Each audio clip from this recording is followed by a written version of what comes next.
Giussi Atanasio.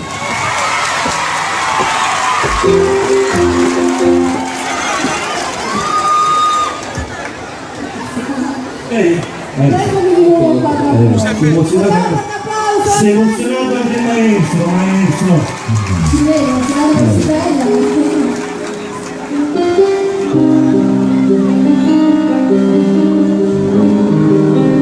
Scendi più sotto, fuori subito.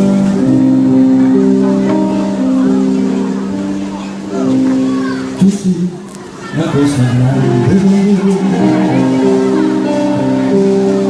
mi cosa ama fare, mi cosa quasi tu guardare, ma ora così guardare. Voglio sapere una cosa da te, perché quando ti guardo sicuro tutto si viene morire, non mi dice e non mi fai capire mai più.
Non ve lo fate chiedere l'applauso, se lo merita, dai!